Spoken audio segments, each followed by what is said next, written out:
Non, non, c'est bon. Ouais, mais j'avais rien tout à l'heure. Attends, c'est bon.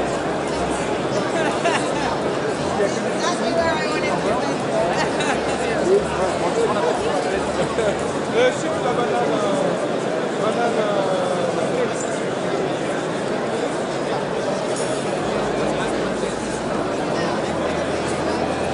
Tiens, regarde.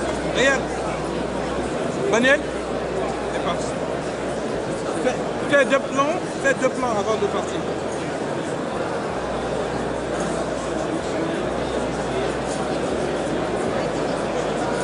Carrément derrière l'enceinte.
C'est ce qu'il a dit le mec pour l'instant, il l'avait baissé.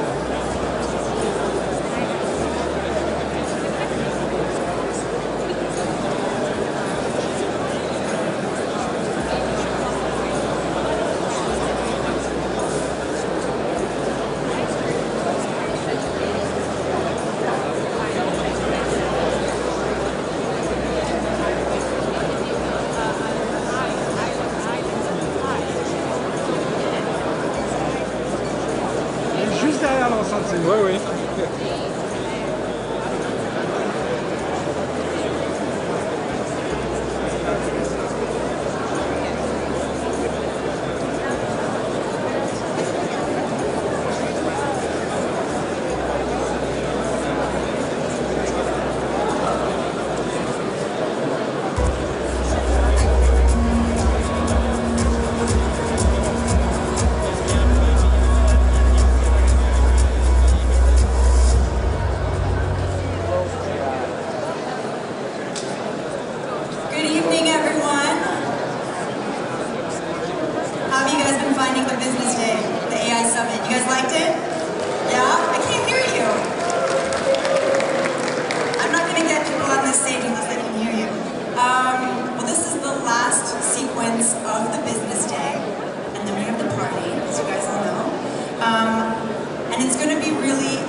We are extremely happy to welcome you today with Roxane, with France Digital, with the magnificent team of Station F, BPI France, Festival for Entrepreneurs in France.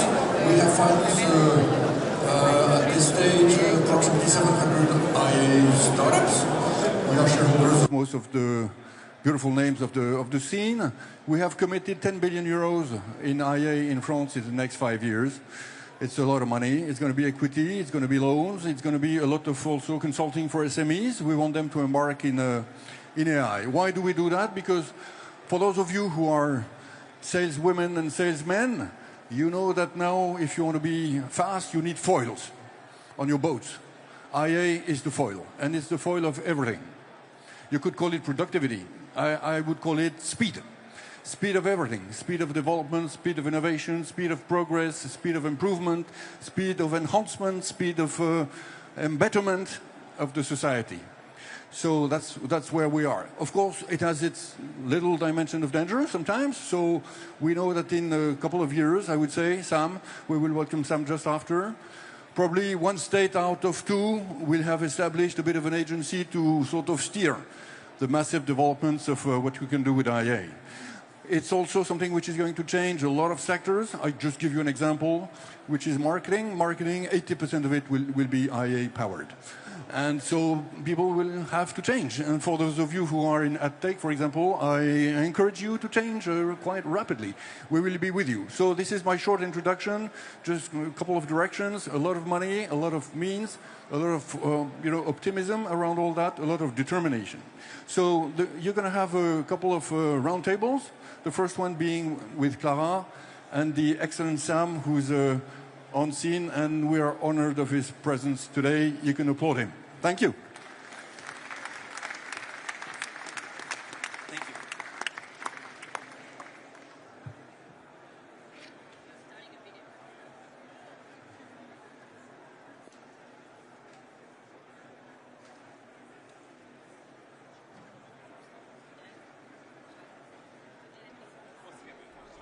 That's just good.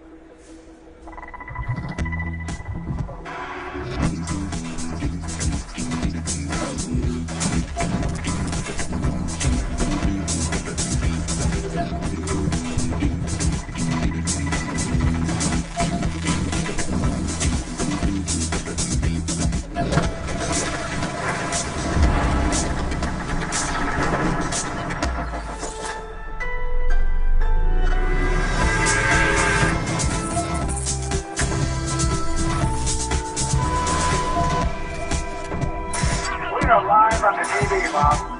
That's one small step for... Summarize this article. Help me practice asking for a raise. What bird is this? Actúa como mi tutor. Turn my idea into a business plan. What do you want to create next?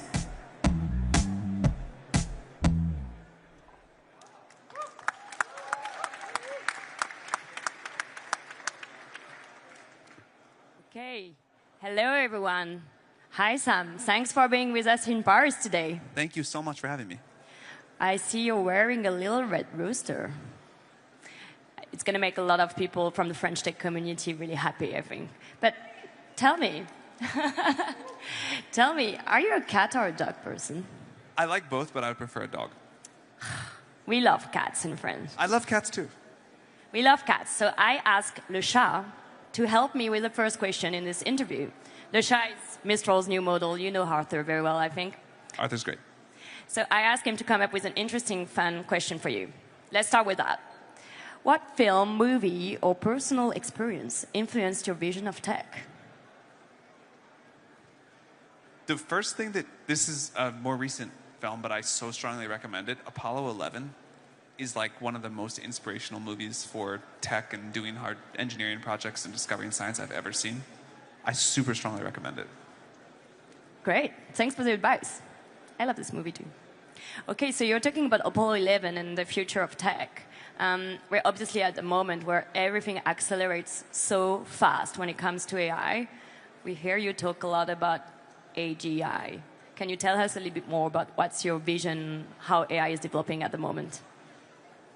You know, for a long time I tried to stop using the word AGI because I think it, at this point, means something different to everybody or several things to the same people, but it's just like so deep in there that I have not been able to stop using it. At this point, I think most people use it to mean like really strong, powerful AI systems. And we're clearly making fast progress. So I think you can argue about different definitions and then different times of when we'll get there. But if you look at what the systems are capable of today versus what they were capable of 2 years ago and project that forward even 2 more years, to say nothing of 4 or 6, this is like really quite something. We launched something called Deep Research. I lost track of time. I think it was like a week ago. And you know, that's like a model that I think is capable of doing like a low single-digit percentage of all of the tasks in the economy in the world right now, which is a crazy statement. And a year ago, I don't think something that people thought was going to be coming. So again, if you project that forward, it'll keep moving. What are the next big milestones that you anticipate? I am generally excited just to continue to push on the model's reasoning capability, the ability to use that to then go do hard, complex, long horizon agentic tasks. Agents that can write software engineers are one thing that we're particularly excited about. And then longer term, AI that can do science, I think will be one of the most important impacts. You know, if we can have an AI system that can write code, that certainly helps the world a lot. But if we have an agent that can go autonomously discover a cure for cancer or get fusion to work or discover new physics, like I think scientific progress is what drives the world to such a strong extent that that's a huge deal. Would you say that the use cases that are exciting for you the most at the moment?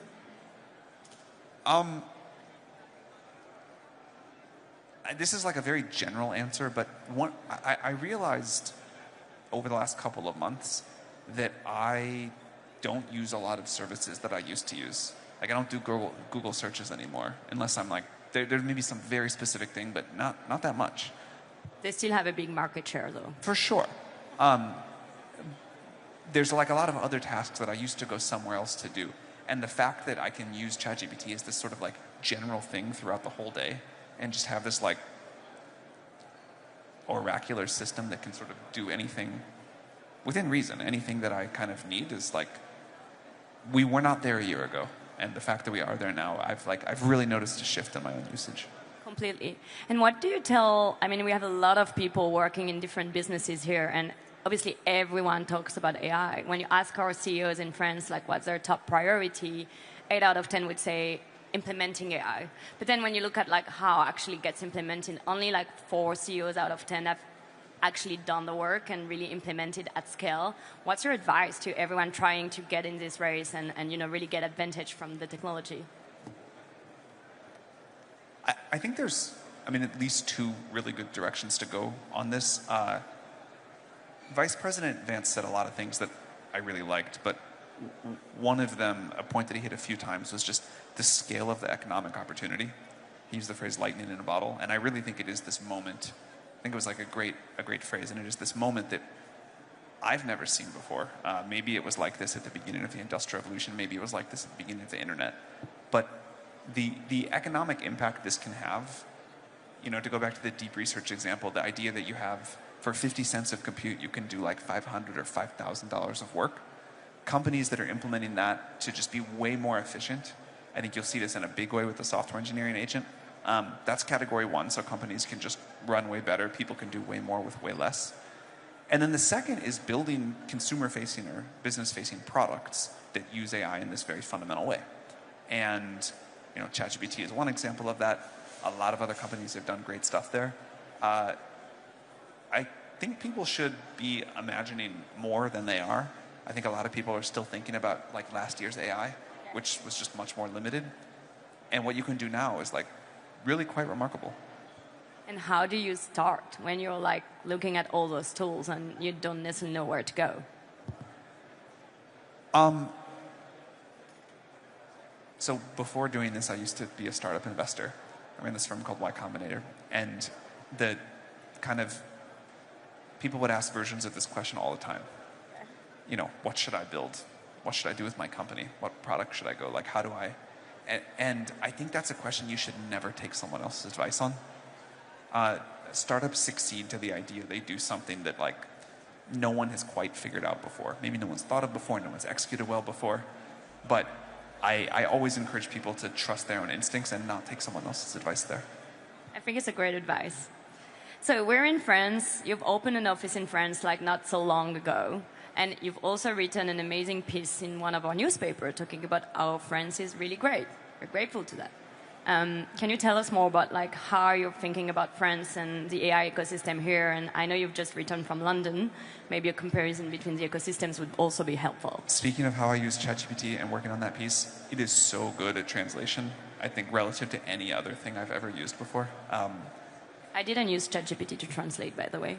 You didn't? No. Okay. Well, if you do, we'll make it better and better. Look, I used to I've been here to Station F many times, and back in my Y Combinator days, I always used to particularly love coming here. We had a special relationship with France. We funded many, many great French entrepreneurs, and obviously France has got a long history of incredible engineering. I think it's so cool that like there's one country that makes airplanes and trains and nuclear power plants and all of these things that are so core to the vision of the future and does it so well. So I think it's just always special in Paris. London is great too. I had a wonderful time there. But the sort of the engineering talent, the entrepreneurial spirit here, the belief in energy, which I think is going to become super important as we continue on this AI journey. Like France has got a lot of advantages. What's your plan with the office in Paris? We'd like to expand it a lot. Again, speaking of French talent, we have many great French researchers at OpenAI. There are many others that live here that we would love to contribute to OpenAI. So I think we'll have a great office here. Great. So a lot of interesting opportunities for people here. Okay, Sam, I can't conclude this interview without asking you this question that you've probably heard all day. Is OpenAI for sale? No. OpenAI has a mission. We are an unusual organization, and we have this mission of making AGI benefit all of humanity. And we are here to do that. We are not for sale. Thank you. Thank you so much for your time. Thank you very much. Thank you all.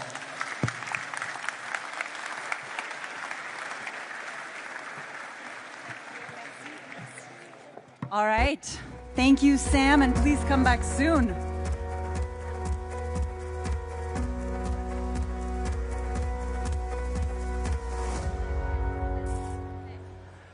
All right, so you guys got a chance to hear about how AI is accelerating and how OpenAI is not for sale.